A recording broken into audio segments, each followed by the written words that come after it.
Le titre, le dernier moule de cire. La poussière dansait dans le seul rayon de lumière qui filtrait à travers une fente dans le plafond du musée de Sir Eldritch.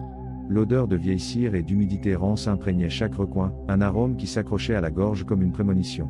Moi, Alex, je me suis aventuré dans ce labyrinthe de silence, un explorateur urbain attiré par la légende d'un musée abandonné depuis des décennies, où les figures de cire étaient si réalistes qu'on disait qu'elles prenaient vie.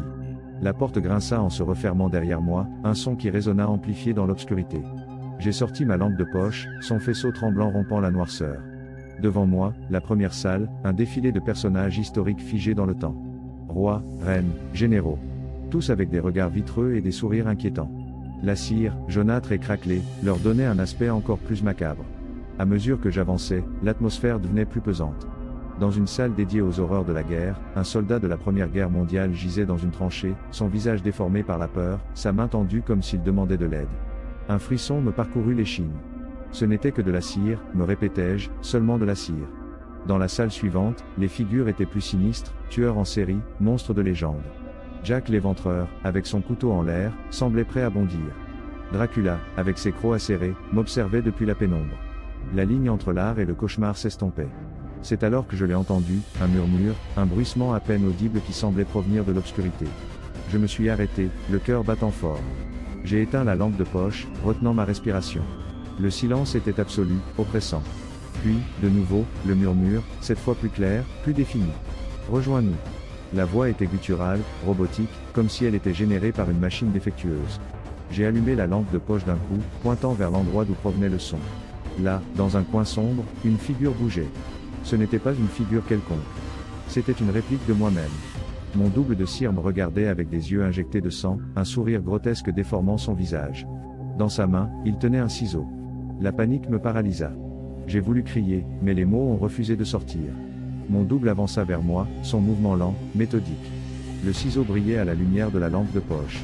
J'ai reculé, trébuchant sur une table. Les figures autour de moi semblaient m'observer, leurs yeux de cire suivant mes mouvements. J'avais l'impression d'étouffer, pris au piège dans un cauchemar dont je ne pouvais pas me réveiller. Rejoins notre collection, répéta la voix robotique, cette fois plus forte, plus proche. Mon double se jeta sur moi. J'ai lutté, essayant de lui arracher le ciseau, mais sa force était surprenante. J'ai senti le métal froid pressé contre ma peau. Dans un dernier effort désespéré, je l'ai poussé de toutes mes forces. Mon double tomba au sol, se désarticulant en morceaux. La salle resta silencieuse. Haletant, je me suis levé et j'ai couru. J'ai couru sans regarder en arrière, à travers les salles remplies d'horreur, vers la porte. Je l'ai ouverte d'un coup et je me suis lancé à l'extérieur, respirant l'air frais de la nuit. J'étais en sécurité. Ou du moins, je le croyais. Le lendemain, je suis revenu à la normale, essayant d'oublier l'horrible expérience. Mais quelque chose n'allait pas. Dans le miroir, j'ai remarqué quelque chose d'étrange sur mon visage. Une petite fissure, comme celle qu'avait la figure de cire.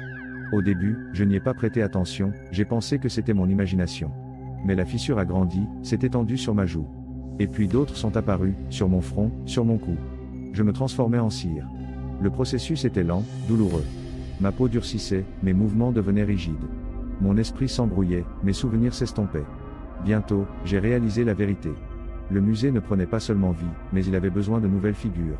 Et moi, en entrant dans ce lieu maudit, j'étais devenu le prochain moule. J'ai essayé de résister, de lutter contre la transformation, mais c'était inutile.